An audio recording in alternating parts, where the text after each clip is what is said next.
قرآن پڑھنے کے، قرآن پڑھانے کے،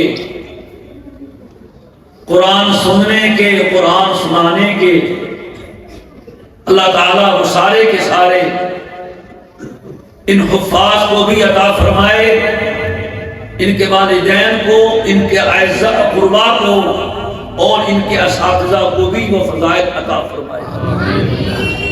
عرض یہ کر رہا تھا کہ قرآن کریم کے بہت فضائل ہیں اور یہ کمال ہے ہمارے حضرت محمد مصطفیٰ احمد مصطفیٰ صلی اللہ علیہ وسلم کا کہ دین کے جس شعبے کے فضائل بیان فرمائے تو حدیث پڑھنے والے طالب علم کو لگتا یہ ہے کہ یہی شعبہ سب سے بڑھ کے، کہہ دو سبحان اللہ۔ ذکر کے فضائل پڑھیں تو یوں لگتا ہے کہ سب سے افضل عمل اللہ اللہ کرنا ہے۔ تلاوت کے فضائل پڑھیں تو یوں لگتا ہے کہ تلاوت کرنا ہی سب سے بڑا عمل ہے۔ نماز کے فضائل پڑھیں یوں لگتا ہے کہ نماز ہی سب سے افضل عمل ہے۔ جہاد کے فضائل پڑھیں تو یوں لگتا ہے کہ اسلام میں سب سے افضل عمل ہی جہاد ہے۔ یہ کمال ہے اس بیان کرنے والے نبی کا کہ جس نے اس جہت سے، اس انداز سے ہر چیز کی فضیلت کو بیان کیا ہے کہ جو جس باب کو پڑھے گا یہی سمجھے گا کہ یہی سب سے افضل، سب سے افضل۔ اور قرآن کریم تو ایسی ایک لازوال دلیل ہے، اس کا 14 صدیوں سے باقی رہنا، محفوظ رہنا، اس کی صورتوں کا، اس کے پاروں کا، اس کی آیتوں کا، اس کے زبر زیر کا، اس کے شد مد کا، اس کے پڑھنے کے لب و لہجے کا اس بات کی دلیل ہے کہ قرآن بھی سچا ہے، قرآن بھیجنے والا رب بھی سچا ہے، قرآن لانے والا جبریل امین بھی سچا ہے، جس ذات پہ قرآن اتارا گیا وہ بھی سچا ہے، جس مذہب کا قرآن ہے وہ مذہب بھی سچا ہے۔ پھر کیوں نہ ہوا ممتاز دنیا بھر کے دینوں میں، وہاں مذہب کتابوں میں، یہاں قرآن سی۔ آج کوئی فن پڑھتا ہے، کوئی علم پڑھتا ہے، اس کی منفعت کو دیکھ کے ڈاکٹر بنیں گے تو ٹیکے لگا کے پیسے لیں گے، قوم کی خدمت کریں گے، یعنی کہ اپنی جیب بھریں گے۔ کوئی ڈاکٹر ہو تو محسوس نہ کرے، کیونکہ ہو یہ رہا ہے، اللہ بچائے، ہسپتالوں میں ڈیڈ باڈیز کو داخل کر لیتے ہیں اور پھر فیسیں لے کے لاش ان کے حوالے کر دیتے ہیں۔ اللہ اچھے بھی ہیں، یہ نہیں کہ ڈاکٹر سارے برے ہیں، بڑے اچھے لوگ بھی ہیں، ہر طرح کے لوگ ہر میدان میں ہوتے ہیں۔ یہ سوچتا ہے 3 کروڑ 4 کروڑ کا کورس ہو رہا ہے ڈاکٹر بننے کا، تو اتنا سرمایہ خرچ کرتا ہے کس لیے؟ مستقبل بن جائے۔ کوئی وکالت کا کورس کرتا ہے، کوئی جج بننے کے خواب دیکھتا ہے، کوئی پائلٹ بننے کی سوچ اپناتا ہے، اس کے ذہن میں وہ نفع ہوتا ہے کہ یہ ملے گا، یہ ملے گا، یہ ملے گا۔ بظاہر دیکھا جائے قرآن یاد کرنے والے کے سامنے دنیا کا کوئی نفع نہیں ہوتا، کوئی نفع نہیں ہوتا، لیکن نفع ہے، وہ دن آنے والا ہے۔ فَسَوْفَ تَرَى إِذَا انْكَشَفَ الْغُبَارُ أَفَرَسٌ تَحْتَ رِجْلِكَ أَمْ حِمَارٌ۔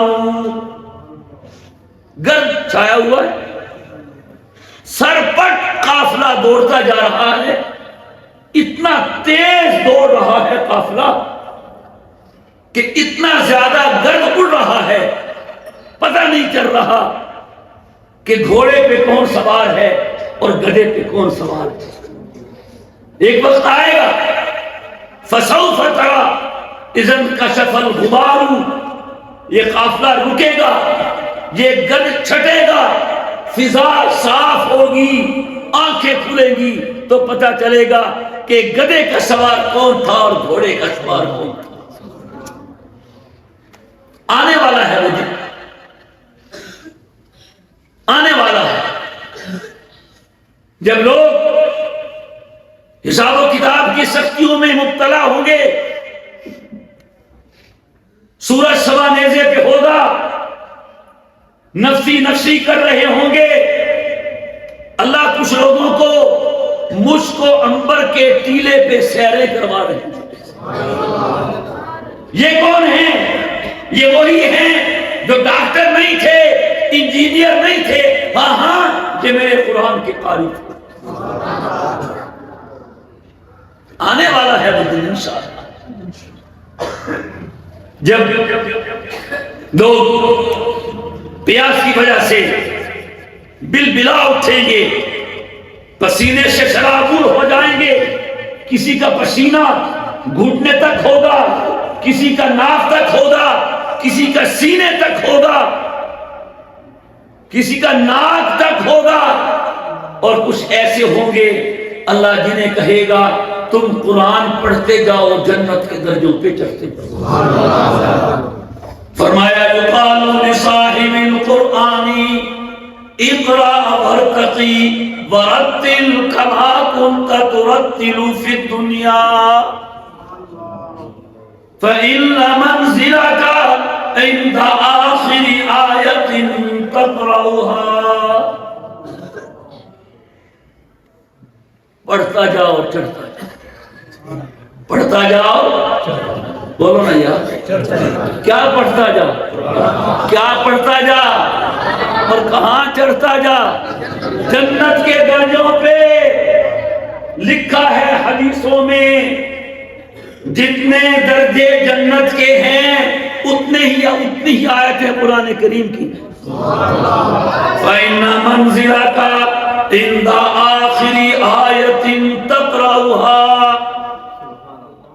قرآن کی آخری آیت پہ پہنچے گا جنت کے سب سے اونچے درجے پہ پہنچ جائے گا۔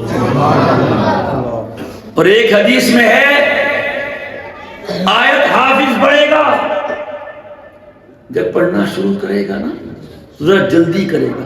جب آدمی پھسلتا ہے جلدی کرتا ہے، اور اناڑی آدمی بھی جلدی کرتا ہے، ڈرا ہوا بھی جلدی کرتا ہے۔ اللہ کہے گا اقرا ورتقی، اقرا ورتقی ورتل، رتل رتل کما کنت ترتل فی الدنیا۔ حافظ صاحب جلدی کیا ہے؟ جلدی کیا ہے؟ ٹہر ٹہر کے پڑھ، طرز لگا کے پڑھ، بنا سنوار کے پڑھ، جس طرح کے دنیا میں پڑھتا۔ ابھی سنا نہیں آپ نے؟ مزہ آیا کہ نہیں آیا؟ ہاں دنیا میں پڑھتا تھا، کوئی سبحان اللہ کہہ دیتا تھا، کوئی نہیں بھی کہتا تھا، کوئی خوش ہو جاتا تھا، کوئی خوش ہو کے جیب سے نوٹ نکال کے دے دیتا تھا۔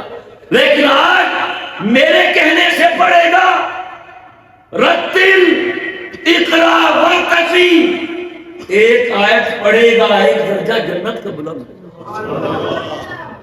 اور عجیب بات یہ ہے، ایک حدیث میں ہے قرآن حافظ پڑھے گا درجہ حافظ کا بلند ہوگا، ساتھ میں درجہ ماں باپ کا بھی بلند ہوگا۔ کرم نہیں ہے، کرم نہیں ہے، کرم کا سمندر ہے خدا کی قسم، کرم کا جہان ہے۔ اور ایک بیٹے نے پڑھا ہے قرآن، درجہ اس کا بلند ہو تو ہو، لیکن اللہ اتنا کرم کرے گا اپنے کلام کے صدقے میں، جہاں پڑھنے والے حافظ کا درجہ بلند ہوگا، درجہ ماں کا بھی بلند ہوگا، اگر درجہ باپ کا بھی بلند ہوگا۔ کوئی ہے ایسا وظیفہ، کوئی ہے ایسا عمل، کوئی ہے ایسا نسخہ کہ جس کا فائدہ باپ کو بھی ہو ماں کو بھی ہو؟ بولیے، دیسی گھی بیٹا کھائے صحت باپ کی بنے گی؟ بولو نا یار، کہتے ہو تھکے ہوئے بھی نہیں ہیں، پھر اکے ہوئے ہیں، پھر بولتے بھی نہیں ہیں۔ ایک مولوی صاحب تھے نا اسی ماحول میں، تو اس نے کہا پنجابی میں، تھکے تو نہیں بیٹھے، لیکن نے کہا اسی تے اکے بھی بیٹھے ہیں۔ کیوں جی ہوں اسی کی سمجھیے، تسی کس طرح بیٹھے ہو؟ ایک جگہ میں نے یہی کہا، ایک شخص نے خوب جواب دیا، کہا حضرت اسی نہ تھکے بیٹھے ہیں نہ اکے بیٹھے ہیں، بلکہ اسی تے بڑے پکے بیٹھے ہیں۔ پکے بیٹھے ہو نا؟ وہ کون سا قانون ہے، وہ کون سا ملک ہے ڈگری بیٹے کی ہو اعزاز باپ کو ملے؟ قرآن کیا ہے؟ سبحان اللہ، بیٹا پڑھتا جائے گا، ماں بیچاری کو الحمد للہ کہہ بھی نہیں آتی ہوگی، الحمد للہ کہہ بھی نہیں آتی ہوگی، سورہ زحا بھی نہیں آتی ہوگی، سورہ تین بھی نہیں آتی ہوگی، لیکن وہ ماں اپنے بیٹے کو ناشتہ کرا کے مدرسے بھیجتی تھی نا۔ ماں کے بیٹے سکول تو بہت جاتے تھے، قاری تو بہت جاتے تھے، یونیورسٹی میں تو بہت جاتے تھے، لیکن میں اگر فرق نہ کروں تو پھر قرآن پڑھنے کے لیے بھیجنے والی ماں میں اور سکول میں بھیجنے والی ماں میں کیا فرق ہوگا؟ آج ڈاکٹر کی ماں کہتی ہے وہ میرا بیٹا ڈاکٹر بن گیا، مجھے مبارک دو، لیکن ٹھہرے آنے دے روز حشر، وہاں پتہ چلے گا کہ فائدہ ڈاکٹر کی ماں کو ہوگا یا حافظ کی ماں کو ہوگا۔ فضائل بہت، آگے سنیے، کمال ہے خدا کی، کرم کا سمندر ہے، کرم کا طوفان ہے، کرم کا جہان ہے۔ قیامت کا دن ہوگا، حافظ کا اعزاز ہوگا یعنی اللہ کے حافظ، ایک میں نے یہ بھی کرنا ہے تیرے ساتھ، یہ تیری برادری ہے، مغل برادری، ارائی برادری، اور کیڑی برادریاں، کھوکھر برادری، کلیار برادری، اور چلو کیوں جی یہی ہے نا، ڈوگر برادری، مغل برادری، رانا برادری۔ توجہ، حافظ یہ تیری برادری ہے، اس میں چاچا بھی ہے، پھوپھا بھی ہے، ماما بھی ہے، خالو بھی ہے، تائی بھی ہے نہیں؟ تو اس میں کچھ تو جنت میں جا رہے ہیں اور کافی سارے ایسے ہیں وہ کہاں جا رہے ہیں، اللہ ہم سب کو بچائے۔ لیکن حافظ آج میں تجھے یوں بھی نوازتا ہوں کہ تیری وجہ سے تیری برادری کے وہ 10 لوگ جن پر جہنم کی مہر لگ چکی ہے، تیری وجہ سے میں جنت میں بھیجنا چاہتا ہوں۔ یہ کھڑے ہیں، بس اب نام تو بتاتا جا، جنت میں ہم بھیجتے جاتے ہیں۔ یہ یوں بھی کہہ دیں حافظ لے 10 کارڈ جنت کے، نام تو لکھتا جا، جنت میں ہم بھیجتے جاتے ہیں۔ مزہ آئے گا کہ نہیں آئے گا؟ لیکن میرے دوستو ہے غیب کا پتہ، رہ گئے ماں باپ، ایک وہ آپ نے سن لیا، بچہ آیتیں پڑھتا جائے گا اور درجہ اللہ پھر ایک اور طرح سے نوازے گا۔ قرآن ہے نا، قرآن اللہ میں سے نکل کے آیا ہے، سبحان اللہ، اللہ کی صفت ہے۔ قاری پڑھتا ہے، قرآت اس کے منہ سے نکلتی ہے، بولنے والا بولتا ہے، کلام اس کے اندر سے نکلتا ہے۔ قرآن کلام اللہ ہے، کیا معنی؟ اللہ کی ذات کے سے نکل کے ہمارے پاس پہنچا۔ فرمایا البس تاجا والداہ یوم القیامۃ ضوءہ احسن من ضوء الشمس۔ اللہ اکبر، عربی آتی نہیں نا مگر آپ سبحان اللہ کہہ دیتے ہیں۔ البس تاجا والداہ یوم القیامہ، قیامت کے دن حافظ کے والدین کو نور کا تاج پہنایا جائے گا۔ البس تاجا والداہ یوم القیامہ، مولانا حنیف الرحمان صاحب دستار بندی کریں گے، کپڑے کی پگڑی سے اللہ کہے گا تم نے حافظ کی ہے نا، اور بنایا تو ماں باپ نے ہے، ماں باپ نے بھیجا ہے تو حافظ بنا ہے نا، لہذا میں ماں باپ ہی کرتا ہوں۔ تم نے کپڑے کی پگڑی سے کی تھی، میں نور کے تاج سے کرتا ہوں۔ نور کیسا؟ نور کا معنی کیا ہوتا ہے؟ نور کا معنی کیا ہوتا ہے؟ روشنی۔ ضوءہ احسن من ضوء الشمس، اس کی چمک دمک سورج کی چمک دمک سے زیادہ اچھی ہوگی۔ اللہ اکبر، سبحان اللہ۔ اور ایک روایت میں یہ بات ہے، اللہ تعالیٰ نے قیامت کے دن جہاں حافظوں کے ماں باپ کو تاج پہنانا ہے، وہاں نبیوں کے سروں پر بھی تاج ہوگا، اور سب سے اعلیٰ تاج، سب سے خوبصورت تاج، سب سے چمکدار تاج خاتم النبیین ہمارے آقا و مولا حضرت محمد مصطفیٰ احمد مصطفیٰ صلی اللہ تعالیٰ علیہ وسلم کے سر مبارک پہ ہوگا۔ وہ صرف نبوت اور رسالت کا تاج نہیں ہوگا، وہ ختم نبوت اور ختم رسالت کا تاج ہوگا۔ ختم نبوت زندہ باد، ختم نبوت زندہ باد، صحابہ زندہ باد، صحابہ زندہ باد، قرآن زندہ باد، قرآن زندہ باد، تکبیر، ہر نبی کے سر پہ تاج ہوگا، اسی طرح حافظوں کے ماں باپ کے سر پر بھی تاج ہوگا۔ توجہ، جو چمک دمک نبیوں کے تاج میں ہوگی، اس سے ملتی جلتی چمک دمک حافظوں کے والدین کے تاجوں میں ہوگی، ملتی جلتی، سیم، یو نو، سیم جانتے ہو، بالکل ویسی ہی، بالکل ویسے اس ورگی، اس جیسی، کانہو۔ تو کچھ لوگوں کو غلط فہمی ہوگی، تو جو ہے اب کی سمجھانا چاہتا ہوں، وہ کہیں گے یار تاج انبیاء کے سر پہ ہے، یہ صلی اللہ علیہ کے لوگوں کے سر پر بھی ہے، سمجھے کہ شاید یہ بھی نبی ہیں، پوچھے کہ تسی کیڑے نبی ہو؟ وہ کہ نا نا نا نا، میں نبی نہیں ہو، اور میں تے غلام نبی ہوں، اور نہیں سمجھے تسی کیڑے رسول ہو؟ نا نا نا، توبہ توبہ، اور میں تے غلام رسول ہوں۔ پھر چمک کیسی ہے؟ چمک کیسی ہے؟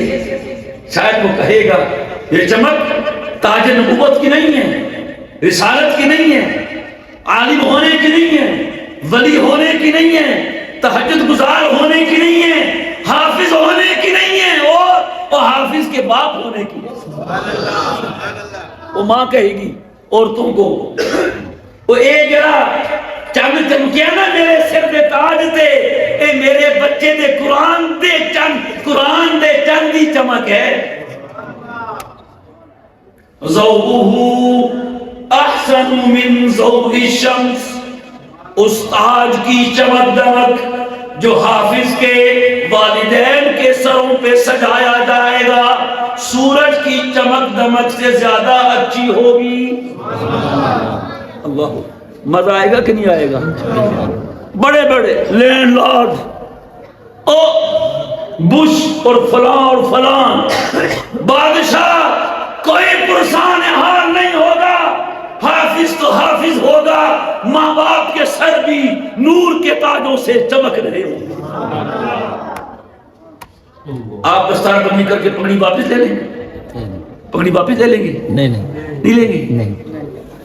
میں سمجھا کہہ رہے ہیں دعا کے بعد تمام وفات پگڑی واپس کر کے جائے، اگر ساتھ رکھنی ہے واپس نہیں لیں گے؟ نہیں۔ توجہ، مولانا کہہ رہے ہیں ہم پگڑی واپس نہیں لیں گے۔ توجہ، جب مدرسے والے استاد مولانا قاری صاحب پگڑی سر پہ باندھ کے واپس نہیں لیں گے، اللہ تعالیٰ ماں باپ کے سر پہ نور کا تاج رکھ کے واپس لے گا؟ واپس لے گا؟ تو پھر تاج پہنا کے واپس بھی نہیں لے گا تو جہنم میں بھیجے گا؟ پھر مجھے کہنے دیجئے قیامت کے دن حافظ کے والدین کے سر پہ جو نور کا تاج ہوگا، وہ کہنے کو نور کا تاج ہوگا، حقیقت میں جنت کی سند ہوگی۔ سبحان اللہ۔ ماشاءاللہ جنت کی بے شک کس کا دل چاہتا ہے؟ کس کا دل چاہتا ہے قیامت کا دن ہو اور میرے سر پہ وہ تاج ہو جو حافظ کے باپ کے سر پہ ہوگا؟ ہاتھ کھڑا کر کے بتائے تو صحیح، انشاءاللہ کس کا دل چاہتا ہے؟ نہیں چاہتا؟ سبحان اللہ۔ نسخہ بتاؤں؟ نسخہ بتا دوں؟ یہ نسخہ ارسطو ابن سینا کا نہیں ہے، جالینوس و اجمل خان کا نہیں ہے، کسی گلی محلے کے حکیم کا نہیں ہے کہ الٹا پڑ جائے۔ اس ہستی کا نسخہ ہے کہ زمین اوپر آسمان نیچے ہو سکتا ہے، میرے مصطفیٰ کی بات غلط نہیں ہو سکتی۔ لوہے کی لکیر مٹ سکتی ہے، میرے مصطفیٰ کی بات غلط نہیں ہو سکتی۔ سناؤ نسخہ نبوی، اور سلا والی کے بھائیوں سناؤ، حاصل نسخہ نبوی یہ ہے۔ سبحان اللہ۔ نسخہ نبوی کا حاصل یہ ہے، او میرے امتی، او مسلمان، اور سلا والی شہر کے باشندے، رب نے بچہ دیا ہے، بچی دی ہے، حافظ تو بنا دے، کل قیامت کے دن تجھے بھی اور تیری بیوی کو بھی رب سے نور کا تاج لے کے میں دے دوں گا۔ نسخہ آسان ہے کہ مشکل ہے؟ اب کون کو نسخہ استعمال کرے گا وہ ہاتھ کھڑا کر دیں، کام بن جائے گا۔ قیامت کا دن ہوگا، اللہ کرے ایسی وہاں اکٹھے ہوں، وہ سب کے سروں پہ نور کے تاج ہوں۔ وہ تیرے سر پہ تاج کیسے؟ وہ تیرے سر پہ کیسے؟ وہ تو نے بھی وعدہ کیا تھا نا، ہاتھ کھڑا کیا تھا، میں نے بھی وعدہ کیا تھا نا، ہم نے بھی بچوں کو حافظ بنا دیا، بنایا استاد نے، رب نے تیرے سر کو بھی تاج سے سجا دیا، میرے سر کو بھی تاج سے سجا دیا۔ اپنائیں گے نسخہ؟ ہاتھ کھڑا کرو، پکا وعدہ، سچا کہ جھوٹا؟ ہوش والا کہ جوش والا؟ جوش والا، جوش والا۔ اس لیے کہہ رہا ہوں آپ کو بتانے کے لیے، ایک خان صاحب نے بیان سنا جماعت والوں کا، ماشاءاللہ، کوئی خان صاحب بیٹھا ہو تو محسوس نہ کرے، تو بہت متاثر ہوا۔ کل ہی کو ہمارا 4 مہینہ، کیا کہا جی؟ یہ ماشاءاللہ گھر پہنچ گئے وصولی کے لیے، ارادے پہ وصولی کہ خان صاحب آؤ، لاؤ بستر، نکلو اللہ کے راستے میں 4 ماہ کے لیے۔ کہتے ہیں کیا ہوا؟ کہتا آپ نے ارادہ کیا تھا۔ کہو ہمارا بات سنو بھائی، ہمارا بات یہ ہے جب ہم نے ارادہ کیا تھا اس وقت ہم جوش میں تھا، اب تو ہم ہوش میں تھے۔ اس لیے پوچھ رہا ہوں جناب من، آپ کا یہ وعدہ جوش والا ہے کہ گوش والا ہے؟ اللہ تعالیٰ قبول فرمائے۔ یہ بہاریں باقی رہیں، خدا کی قسم قرآن کی بہاریں ہیں، ہر بہار پہ خزاں آ سکتی ہے، قرآنی بہار پہ خزاں نہیں آئے گی، اور ابھی قرآنی بہار آ رہی ہے بشکل رمضان۔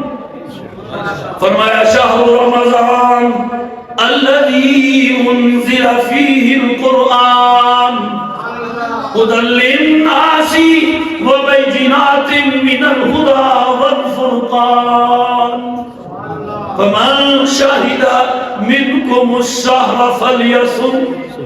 اللہ ہمیں رمضان بھی عطا کرے، قرآن بھی عطا کرے۔ قیامت کا دن ہوگا، سب دور بھاگیں گے، قرآن بھی قریب آئے گا، رمضان بھی قریب آئے گا۔ رمضان کہے گا اے اللہ، اس بندے کو میں نے سارا دن بھوکا پیاسا رکھا ہے، اس کو بخش دے۔ قرآن کہے گا اے اللہ، میں نے اس کو رات کے ایک عرصہ تک کھڑے رکھا ہے، اس کو بخش دے۔ فَيُشَفَّعَانِ، رب قرآن کی سفارش بھی قبول کرے گا، رمضان کی سفارش بھی قبول کرے گا۔ رکھیں گے روزے، پڑھیں گے تراویحاں، کریں گے تلاوتیں، اللہ قبول فرمائے۔ وآخر دعوانا ان الحمد للہ رب العالمین۔